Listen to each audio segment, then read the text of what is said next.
Good afternoon, evening, morning, night, whenever you find yourself to see this, watch this, or listen to it. I am back with another podcast and with a familiar face, familiar guest. We have Brock Vierra of Midnight Sports today. Brock, it's great to have you on. You've done some great work with the draft and some analysis too. I want to commend you on that.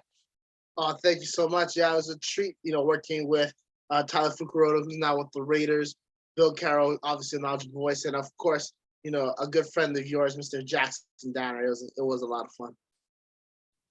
Yeah, no, I mean Jackson, that's his bread and butter, the NFL draft, and I'm sure you saw that because I don't know if he mentioned during the podcast. I haven't been able to check it out, but I don't know if you mentioned the whole combine thing, what he does with the spreadsheets and everything. The man is a savant when it comes to the combine, but yeah, I'm gonna have to check it out, and I'm sure it was amazing. Yeah, it was definitely. He had some really great takes. Definitely, we're gonna talk more about his ideas about Sam Howell because he's very high on him. But of course, with anything, we'll just doesn't matter what we say. It all depends on how all these players turn out. So just looking forward to seeing how our picks turn out and just getting ready for a great season of football coming up ahead of us. Yeah, same here. I mean, I'm excited to see what the Niners picks do, even though I'm a bit disappointed they picked Brock Purdy over EJ Perry for a Mr. Irrelevant. But I mean, nothing against Brock Purdy. Great quarterback in college. Was a great winner in that situation at Iowa State. So I'm excited to have some depth in the quarterback room. Honestly, so Yeah, yeah. I didn't know you were a Niners fan. Yeah, I thought they had a really good draft. One of the surprises that I picked that I really like, so I just want to mention real quick, is I'm going to mispronounce his name, but Tyron Davis. Oh, what's his last name? It has a hyphenated last name. He's the running back out of LSU. Um, I of could I course, couldn't I couldn't answer that for you because yeah. I usually just like I wait for the magazines. Fair enough. Of course, when I finally record, I forget his name is Tyron Davis Price, I think. Davis Price. Running back out of LSU. He's a guy that was really high on. He had an incredible season last year. I believe over 1,000 yards, and he had his best game against Florida. The Gators are a team that I have much disdain for a multitude of reasons. But I think not only combination of his skill, but his vision, along with Kyle Shanahan's rushing offense, I expect him to have a really breakout year for you guys. I know you're really big on EJ Perry, so I know that Brock Purdy pick at Mr. Irrelevant hurt. But I'd be very surprised to see Purdy ever hit the field, considering they still got Jimmy G, Lance, and then I know they give Sudfeld $2 million guaranteed. Yeah, I forgot about Sudfeld for sure. Man, that man stuck around. He's stuck around the league. I commend him for hanging around the league for so long. But yeah, I thought it was a really good draft. I mean, now I'm a Jaguars fan too, since Jaguars got EJ Perry as a legitimate chance at the third string quarterback job against over Jake Luton. But yeah, I'm excited. I'm excited for sure. More excited about college football because of course that's my forte, and that's what we're here to talk about today. Particular Hawaii college football. Like last time we talked about Hawaii home games in Vegas, a very wild idea. So today, actually, as we record this, I was sitting in my office and got that Twitter notification from FB Schedules that Hawaii scheduled a Sam Houston State for a home and home. And like I gotta say, those notifications of future games being scheduled, they really bring light in a dark college football offseason. But I thought it was interesting too because I mean, every matchup for Hawaii is essentially an intersectional matchup, but you hardly see them going to Texas, which is why it fascinated me, and as well a new FBS team in Sam Houston State. So, Brock, I want to know your initial thoughts with this home and home series. So I was very surprised when I first heard that Hawaii was going to play a home and home series with Sam Houston State. They've been scheduling some out of conference games that are not particularly in their style. For example, they have Vanderbilt as their home opener coming up, and we rarely see Hawaii go out and play SEC teams in a home and home series or at home in general, because normally when they go, if they ever go, it's to go get a big payout from one of those SEC programs. When it comes to the out of conference schedule, we typically see an FCS team from the West Coast as west as possible. We also see a Pac-12 team. Last year was UCLA and Oregon State during the 2019 season before COVID obviously wrecked the schedule in 2020. We saw them play Arizona and Oregon State at home, Washington up on the road, and we're going to see UCLA at Oregon again down the road. Now, Sam Houston State, Texas in general, isn't something that is strange to Hawaii.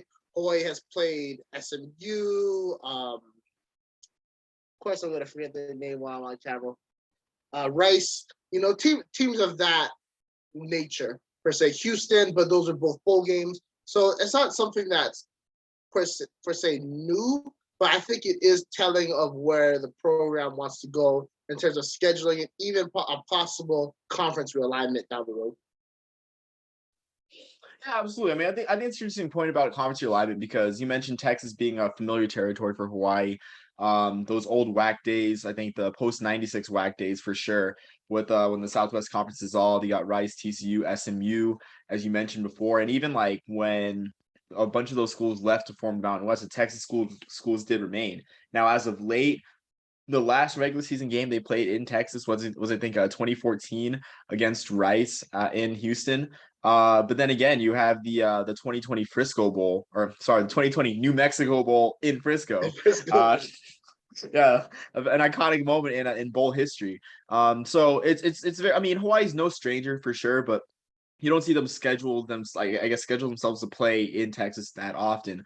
And I gotta ask, like in terms of recruiting, how big do you think this is for the program? I know Hawaii had 15 players from the state of Texas, which I mean that's a number that I was surprised by on their roster last year. Yeah, I think whenever you can get exposure in a state like Texas, which has not only a great um, college base in terms of the multitude of programs there. I mean, we could talk all day about all the programs in Texas and all the success that they're having at a high school level. Texas is one of the best in the nation. We've already seen Hawaii kind of sink their teeth when it comes to the mainline recruiting in California high schools. This is going to give an opportunity for them to kind of hit the road, get back in touch with those Texas and Louisiana roots that they lost after leaving the WAC because they don't play teams like Louisiana Tech and those guys are teams anymore. And quite frankly, Hawaii is best when there's a good balance of both island talent and mainland talent. If you look at the best run Hawaii has had in their history, it's got to be from 2006 2007. Those 2 years under Gene Jones before he left. Obviously, the first season, I believe they went 11-3, won the Hawaii Bowl. Cole Brennan set, obviously, rest in peace. Cole Brennan set the NCAA record for passing touchdowns. The year after that, they go undefeated, 13-0, and obviously they lose in the Sugar Bowl. But you had not only the island talent, which you had, I believe, Hercules Satele on the O-line, a bunch of poly O-linemen, a bunch of Polynesian D-linemen as well. But you also have ballers at the skills position. Obviously, we know about the receiver trios of Jason Rivers, who was a Hawaii boy, Devon Best, who came from Skyline in California, Ryan Grice Mullins, CJ Hawthorne. But if you look at the flip side of the ball, I believe Jamal Lewis was our safety. Ryan Mouton, a guy that played for the Titans, he was DB. He was an incredible player. Just you need to have that balance. And this is going to give a great opportunity for a team, especially now in the transfer portal days, to go out, to get involved in those high schools, to look at guys that played for these universities who might be on the fringe, who might be entering the portal, and start snatching up more talent from a place that is so rich with it. A couple of things. I'm surprised in that run from 06 to 07 you didn't mention Nate Alawa. Probably my second favorite player on those teams. I mean, geez, what a back. Exactly. And of course, you would pick the running back from Hawaii that played for the Jaguars, right? but yeah, Nate Alawa was one of the great running backs that comes out of UH. And UH has had a fair amount of really good running backs coming out. Obviously, a guy that went to my high school, Damien Morrill School, Kilo Polaris, he was a running back on that 017 team that played for the Panthers as well. But you got to have that good balance. There's no way for a state that has, I don't know what the population is now, but it's got to be still less than 3 million, without a doubt. I hope so, considering the size of it. You got to make sure you have those roads into those pipelines, those hot zones. And kind of go back to what I said earlier, I'm not sure the Mountain West is a long-term answer for Hawaii anymore. And they could be looking at another place to go to. I mean, that's an interesting take for sure. Before we unpack that take about the Mountain West, I gotta ask, the whole transfer portal thing you said. I think it's a great point because the if you can't beat them, join them plot line. It's familiar. You look at Nick Starkel. Much was made about him in 2019 playing for Arkansas, getting picked off I think 5 times by the San Jose State Spartans. Next year leads the Spartans to the Mountain West title. Before we hop into your point on Hawaii and the Mountain West, I got to ask one more point or one more question about travel. Part of the reason why Hawaii was invited to that New Mexico Bowl in Frisco in 2020 is because fans travel from Hawaii to the mainland, in droves. So, do you think fans would be willing to make this trip to I guess Huntsville, Texas, which is about an hour or so away from Houston? I do, but I think something that needs to also be discussed is it's not a big population, but there's a fair amount of Hawaiians, Hawaii people, and people that have Hawaii ties living in the state of Texas. And whenever you have an opportunity to see your home team, regardless of the sport, Hawaii fans always show out. I mean, we saw it in the NCAA tournament several years ago when Hawaii went and they were up in Washington and, the place was packed. We see it with volleyball. I mean, the men's volleyball team just won the national championship. Poly Pavilion, excuse me, Poly Pavilion at UCLA, they packed the house for that. So I just think Hawaii is just one of those brands that represents more than just a university. No matter where they go, there'll always be green in the stands. Yeah, I think it's true. I mean, given how unique the situation is geographically, for Hawaii, it's true. It's true, honestly, and it's great to see. So I mean, I want to unpack your comment about the Mountain West not being the long-term answer. So if not the Mountain, well, first off, why do you feel this way? And if not the Mountain West, who, in your opinion, for Hawaii? So it honestly kind of goes back to the conference realignment in college football in general. Obviously, the big move that's coming up is Texas and Oklahoma joining the SEC, and therefore it has a domino effect across all of college football. Now, we've only been talking about the big conferences, the Power Five per se, but the Power Five, especially the Big 12, which is kind of on the fringe of it, has been trying to pick up players all over, and they did by getting Cincinnati, BYU, UCF, and was it Memphis? I forget who was the fourth team that they picked up. Houston? Did you say Houston? No, I didn't. It's Houston, right? So now the American Conference has to fill those slots, right? And then obviously it's just a trickle down effect.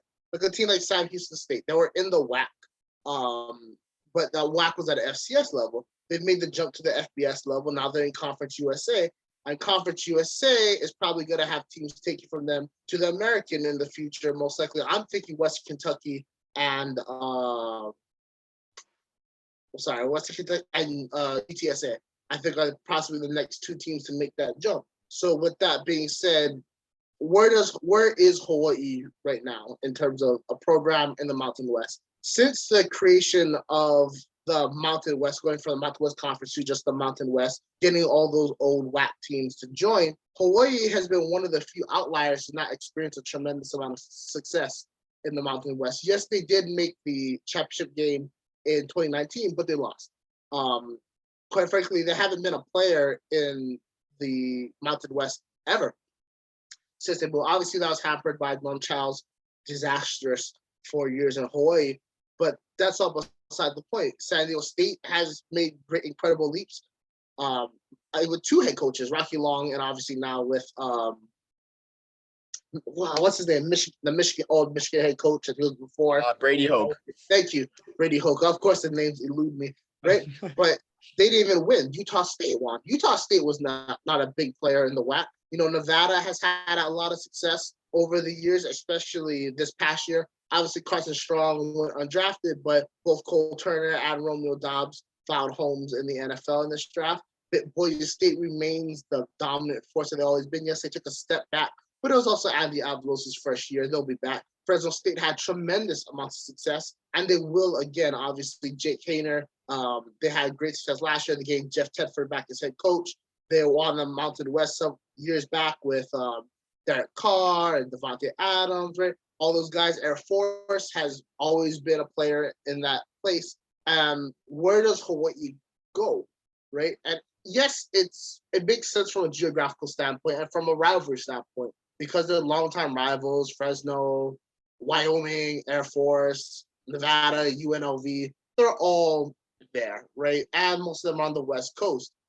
But if you want a program to go, you might have to look somewhere else. Perhaps that's a move to Conference USA. Perhaps that's a move to being independent. I don't know. But a move to sign up Sam Houston State tells me that they're trying to build relationships with programs down the road in case they gotta leave out the Mountain West. I think that day is coming sooner than later, especially when you start talking about money and TV deals. I think that's an interesting point for sure. And for me, I recognize that the Mountain West isn't a as optimal place as as it should be for Hawaii. I mean, I guess the sweetest spot for Hawaii has ever been when the WAC before the WAC expansion in 1996. That's probably been the sweetest spot for Hawaii that has ever been. But yeah, like sort of like you said, it's like if not there, where? Because you think about the one conference that's like smarting for teams, Conference USA. They recently added New Mexico State, the redheaded stepchild of conference realignment. They caved in at New Mexico State, which I'm happy as a New Mexico native. I'm happy to see the Aggies finally find a home. But you look at who else is in that conference right now. Still, you have Western Kentucky. Still, you have Florida International, FIU. Those are just long trips that, like, if you're making those like almost every year, biannually, it's going to take a toll on the program. So I do recognize the sentiment, I guess, of kind of stagnancy within the program, even though like I love the energy with Timmy Chang. I love the brotherhood. I love the brotherhood hashtag and everything. So, but I mean, I kind of get that too. And if anything, I think I wouldn't say the competition's most alarming part of or the most alarming trend when it comes to Hawaii football in recent years.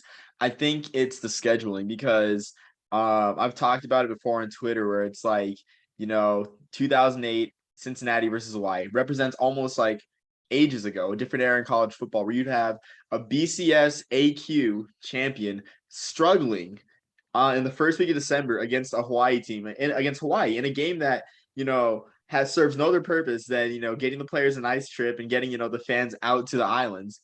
You don't see that anymore in the college football playoff era because of the emphasis on strength of schedule and with conference championships. So, that's the most alarming part where they're having to schedule UMass, Sam Houston State, where, I'm glad that the folks in Amherst and Huntsville are getting trips to the island, but it doesn't do much in terms of excitement for the Hawaii program. So I guess that's a roundabout answer for our, I guess, rebuttal to your statement.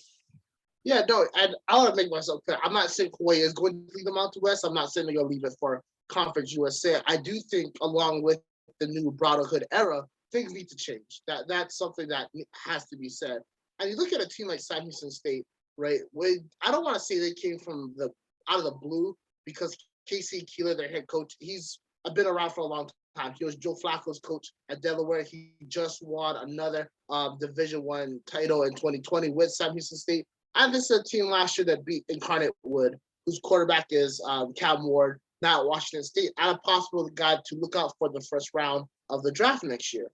What I am saying is that if I'm Hawaii, right, I know that the only way I can become a successful program is if I get more money. That's the only way because Hawaii is at a deficit. So what are the best 3 ways to make money in all of college football?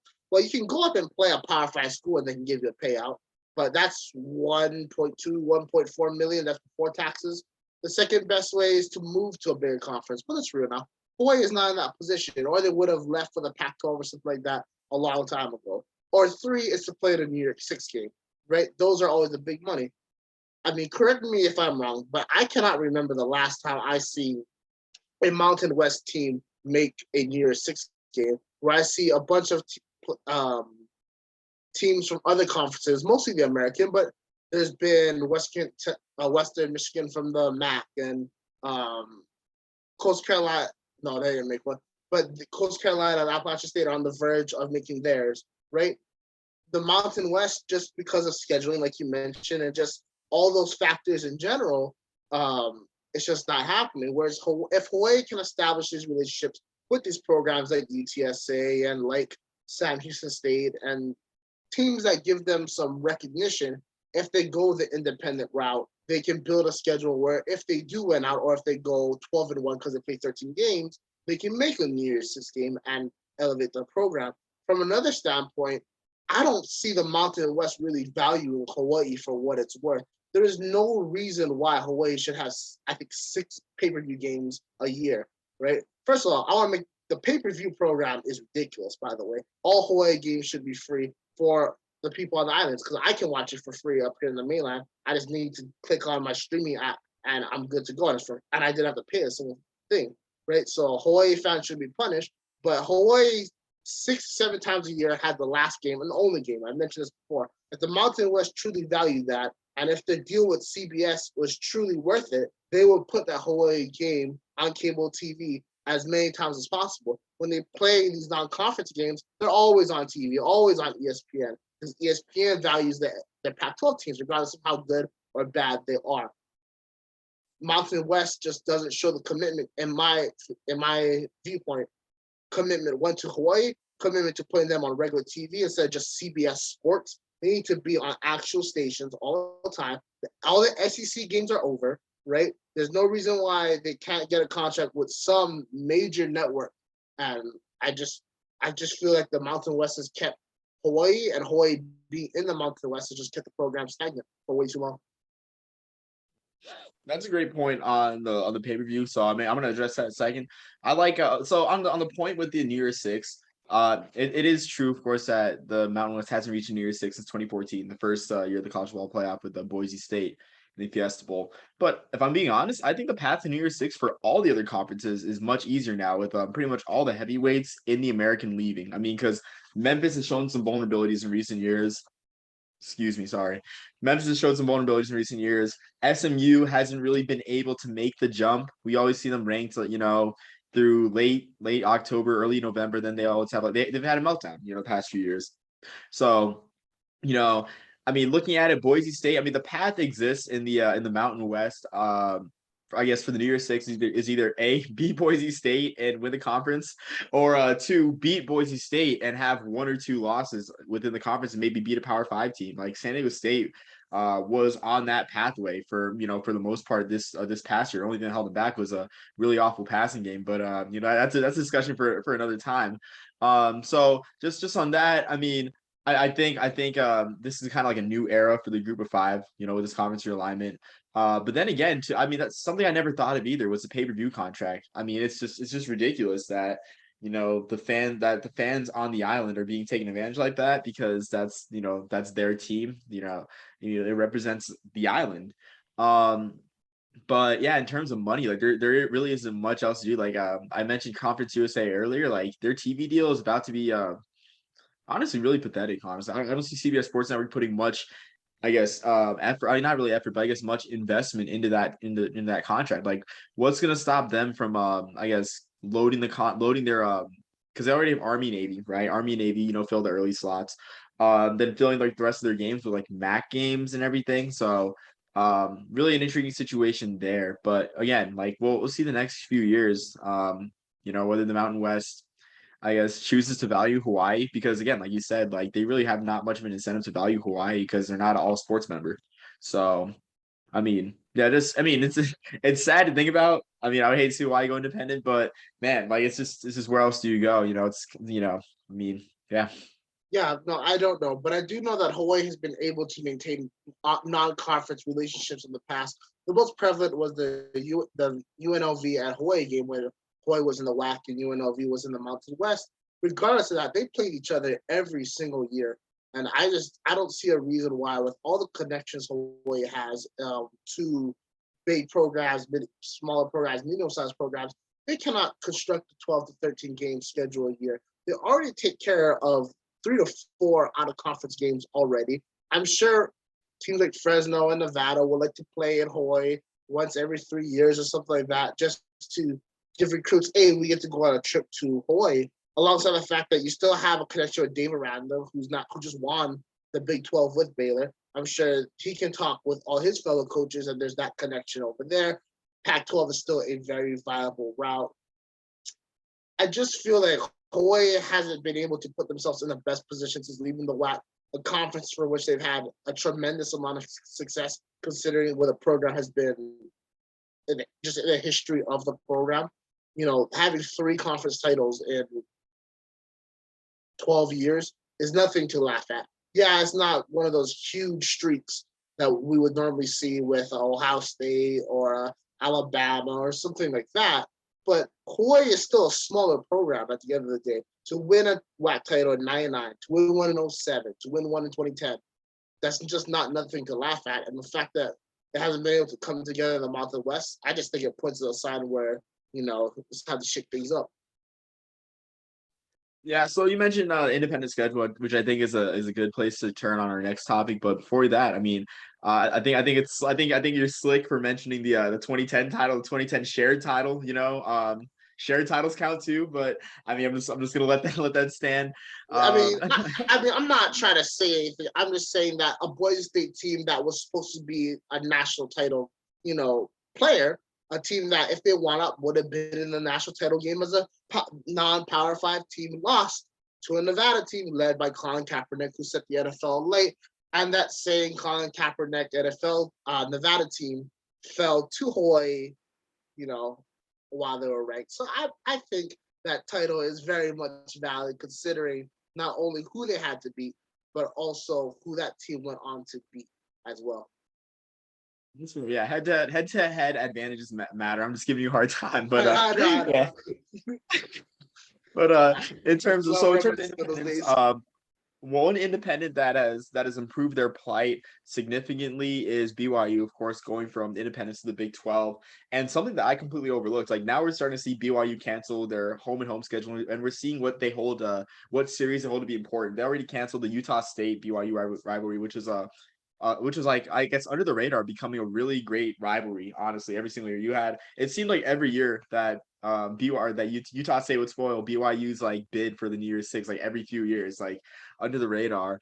And then also too, this one probably saddened me more honestly was the 2024 and 2025 Hawaii BYU games were also canceled due to this move, and the Sam Houston State games replaced those dates.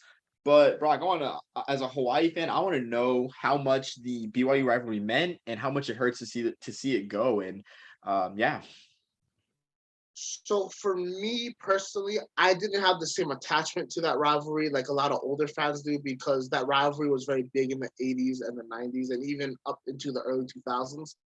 Um, Especially in 2001 when BYU was 12-0. They could have won. They probably would have went undefeated because they had a game scheduled on the Holiday Bowl that I believe they won. I got to double check on that. But Nick Rolovich, Chad Owens, I believe Ashley Lee was on the team. Shannon Harris, they all showed out that day and smoked BYU 72-45, and that was kind of like the defining moment in the end of that rivalry. Whereas in the 80s and the 90s, of hard hitting action, obviously BYU had a big influence in recruiting players from Hawaii, not only because of the huge Mormon influence in the islands, but just the fact that BYU was a recognized brand in Hawaii. The most notable name I can think of is Kurt Govea, who went on to play linebacker at BYU and won Super Bowls with Washington later in his career. When I started watching was 06, and from my memory, they've only played twice since then. One was the 2019 Hawaii Bowl, which I got to see live, and wow, what a game that was. But the other time was 2011, I believe, the last game with Rick Mackin, where Hawaii lost. And since then, I don't remember playing since, so I don't think the significance is there, and I just don't think BYU sees the rivalry for Hawaii in the same light that Hawaii sees BYU, or the people of Hawaii see BYU. When you look at a program like BYU, I think that the defining moment for them in showing how much they don't care about their heritage in terms of rivalry is when Utah went to the Pac-12 and that game stopped being an annual tradition. The Holy War is one of my favorite rivalries to watch, but it just doesn't have the same passion because they don't play every year, and obviously that's not something BYU really cared about. I mean, yes, it's going to be back on with BYU. No, it's not. It's not even going to be back on because they're going to the Big 12. So yeah, they don't even care about that rivalry. So I kind of don't really care about BYU anymore, except the fact that when Hawaii plays them, they'd probably be ranked. So it'd be an opportunity for them to advance in the polls if they were in that position. So I mean, I do agree, and I mean, I'm a history buff, so like I've seen the clips of like the 89 and 90, BYU Hawaii games, and like those are fun clips to watch, especially with BYU losing to Hawaii the night that Ty Detmer won the Heisman. Seemed like they sacked him a million times, and the offense was flashing and everything. The 2019 Hawaii Bowl, probably my favorite Hawaii Bowl of all time. Just I'm glad you got to see it in person, honestly. An amazing game. Yeah, no, the best part about that is that for the most part of that game, the scoring was towards one end zone. and I was sitting in the opposite end zone, so that was perfect. But there is a silver lining in the fact that BYU's missed field goal, which would have clinched the game of the way it was going, was wide right, I believe, and I was sitting right behind to see it. So that was a lot of fun. I just want to talk about that game real quick. Hawaii was so good in that game until they were so bad. Like, I was top of the world. Zach Wilson tried to jump into the end zone. He got helicopter flip. That was a fumble. It was awesome. Then BYU just smoked them. And then with 2 minutes to go, Hawaii had one timeout. So essentially a first down would have killed the game. They ran this weird play where they sent a receiver in motion. Zach Wilson caught the ball quick and fired it out. He threw an absolute duck to the ground. Hawaii got the ball back. 2 passes later, both catches by Nick Martiner. Hawaii goes up. Wilson throws an interception to Corey Bethley, who now plays at Arizona State. Phenomenal time. And I thought Zach Wilson was going to be a bum. And then the next year he goes out and lights college football on fire. But I just want to talk about that, how a great game it was for me, how I got to see the second overall pick play in person, and how I also got to see the second overall pick suck ass to my favorite team as well.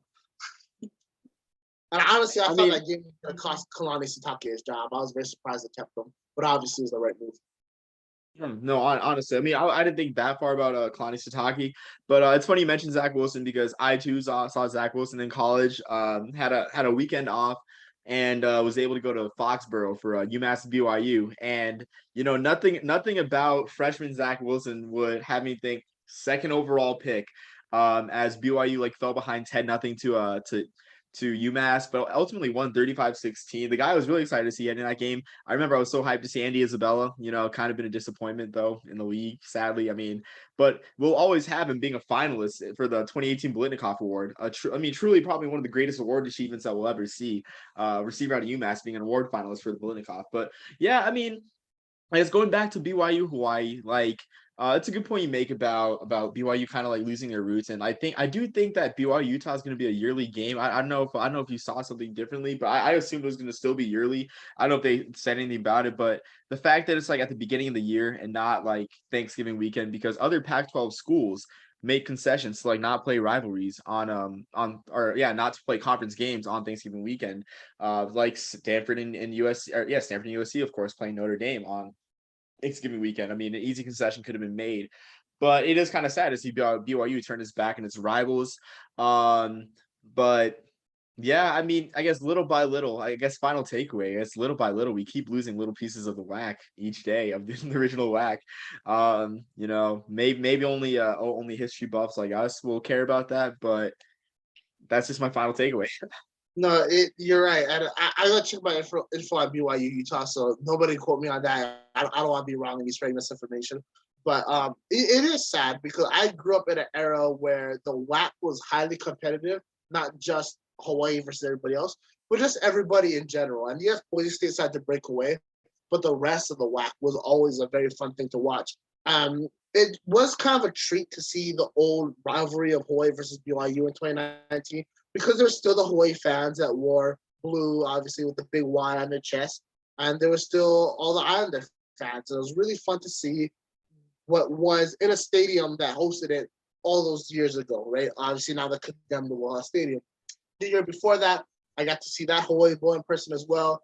Louisiana Tech versus Hawaii. That was a kind of nice throwback to the past until obviously Louisiana Tech ended up smoking Hawaii. That was really fun. But those were my childhood memories. And to see all these great games go away is really disheartening. And I know Ohio State, Michigan will stay forever. Texas, Oklahoma will stay forever. Alabama, Auburn, clearly will always be there. Just with all these conference realignments and all these great rivalries that are steeped in somewhat close to a century of tradition and renewment, just kind of expire. It's really disheartening. And it started for me, Texas versus Texas A&M, Lone Star Showdown. That is just always a banger of a game, and it's I don't know what to say besides the world that we live in is obviously money-driven, and college football is no different. And this was far before NIL or transfer portal or anything like that. It just sucks to see the greed of these universities ruins such great traditions. I mean, you hit it spot on. Honestly, we've lost so much. So I mean, we got to cherish whenever we see these rivalries happen. I know the backyard ball is coming back this year. For I guess the first of like a few games too. And I know a few years back we had Penn State Pitt, and heck, a nationally relevant Penn State Pitt game, which was a throwback to the Dan Marino, John Cappelletti days. So yeah, no, I mean that's a great point. Honestly, like I've got nothing else to add too. It's just disheartening to say the least. Yeah. I just, from a fan standpoint, I'm just really excited about this season coming up. No matter what changes, my love for the program will always remain. I'm really excited to see what Coach Chang and the boys have to offer. I've been hearing a lot of good things, especially coming out of spring ball. Vanderbilt is going to be a really telling game for where this team is headed in this first season. But I can honestly see a team that can go win 9 or 10 games just off the jump if they're able to get everything together. The key piece for me is obviously Hawaii's offense. It's always been about the offense for Hawaii. Bringing in a guy like Ian Shoemaker, I believe that's his last name, from Eastern Washington, bringing in that air raid, run and shoot spread option offense is going to be really fun to watch. You got a quarterback in Braden Shager, if he's the starter, who I thought took strides last season. I thought he's one of the most underrated passers in the Mountain West. Obviously, I didn't feel like Bo Graham and that offense was constructed to his success. I think it was constructed kind of to his detriment. And that also might have been just him being young. I just felt that there wasn't enough crossing patterns or horizontal routes or anything like that. Too much deep balls for my liking. There's also, for the first time in a long time, I feel like it's going to be a good balance in terms of pass and run with UH. They have running back in Dedrick Parsons, as far as I still know, and he's making strides. There's another running back because there's a walk-on right now. I expect him to really jump out and explode onto the scene. These names keep eluding me. And there are some rumors, I highly doubt it, but there are some rumors that former UH players, I can't say names because I can't confirm anything, could be returning that have transferred out due to some kind of NCAA regulation. I doubt it, considering the fact that all the guys that transferred went on to better situations at better universities with better facilities. But just seeing kind of it all come together is very exciting, and I just want to wish them the best, and I'm looking forward to Hawaii versus Vanderbilt. Yeah, me too. Honestly, Hawaii Vanderbilt, I mean, great game. Probably I would say probably the highlight game of the weekend. I mean, aside from, of course, the Ireland game. I mean, who doesn't like the Ireland games? Honestly, but yeah, like, I mean, it should be like one of the, like, I mean, probably the second best game of the weekend. And I'm excited to see what they do. I mean, I always root for Hawaii, except when they're playing Army, but thank goodness we're not playing each other anymore. But yeah, no, those I'm games are excited. always fun. Yeah, they are. They are. Unfortunately, I mean, I never made it out for one of those games, but maybe sometime later on in my adult life, Army and Hawaii will play again. But yeah, like, I mean, it's exciting too, for sure. While I think the Mountain West is probably Fresno State's to lose, honestly, at this point. I mean, I'm not so high on San Diego State because San Diego State reminded me of 2015 Iowa, kind of a lagging offense with great close game luck, like really great close game luck. Um, you know, I mean, it'll be tough for Hawaii to really, I guess, come out on top in the West, but I mean, it's definitely. I mean, a bowl bid is definitely probably, I'd say, the expectation. I mean, whether it's at 6-7 or at 8-5, honestly, I mean, bowl bid is the expectation, and I expect to see them in the postseason. Yeah, no, I gotta agree with you, son, man. As much as it hurts to say that Fresno State is most definitely the favorite for the Western Division, especially when you consider Kaner is coming out for blood entering this season, especially how last season ended with, of course, him losing to Hawaii in Manoa, and also the fact that Jeff Tedford is back, one of the great quarterback coaches of our generation, a guy that's had a tremendous amount of success at Fresno before, grooming a guy like Derek Carr and his brother David. Was Derek Carr on there? I believe he was, but don't quote me on that. But for sure, David. And just Aaron Rodgers at Cal and so on and so forth. What I'm very interested to see in the Mountain West is where does Boise State go from here?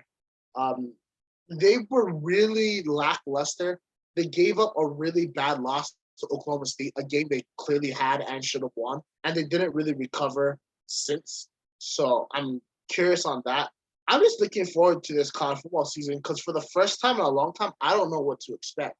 Uh, Obviously, Alabama's getting Bryce Young back, and you would think with all the great recruits, they're going to still be dominant, especially with Will Anderson on the defensive end. But where does Georgia go?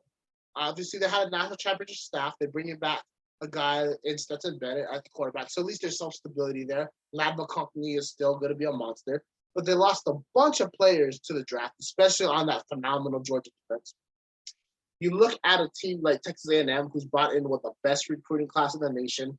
You know, Jimbo has been really spending his dough. You look at a team like Ohio State, which is kind of my favorite for the national championship right now, considering I think CJ Stroud is going to come up firing. Jackson Smith and Jimba, a guy I've been high on for a long time, had a groundbreaking performance in the Rose Bowl. I don't think that was a flash in the pan at all. I think he's going to jump out and be probably the first receiver off the board in this next draft, unless somebody else kind of steps up, which I don't see that happening. His skills are just too incredible. And then you got to look at what is Lincoln Riley and USC going to do? Is that whole issue with NIL and Addison going to come back and haunt them? What's going on? But I think USC is going to be good. I think Oregon is going to be really good under Dan Lanning. I think Oklahoma is going to be very explosive on offense. Texas, I think they're still going to suck. But that's because I don't believe in Steve Sarkisian as a coach at all. I've written about it. I think when things get tough, you can't coach as a head coach. I think he's a coordinator for life. But that's just my personal opinion. I like Texas. I think they have a great roster. I just don't know if they have the key intangibles to really make that championship run. I'm just very excited. I know I've been rambling about it. I'm just very excited for this college football season. And man, can the fall come already? It's too hot. There's the USFL definitely to kind of fill my cravings, but there's no real college or NFL football. I need it. You know what I'm saying? Yeah, no, I agree with you.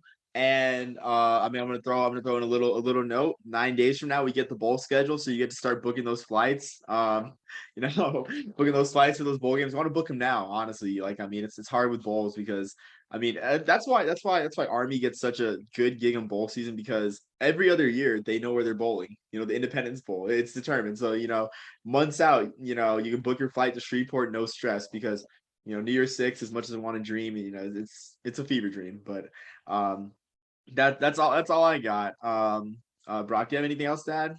No, just I just want to say thank you for again letting me on your show, talking UH football, which is always a joy of mine, and go Bows. Yeah, go Bows, go Black Knights, and of course go Crusaders. Yeah, I can forget about the Crusaders. But until next time, everyone, peace, love, and soul.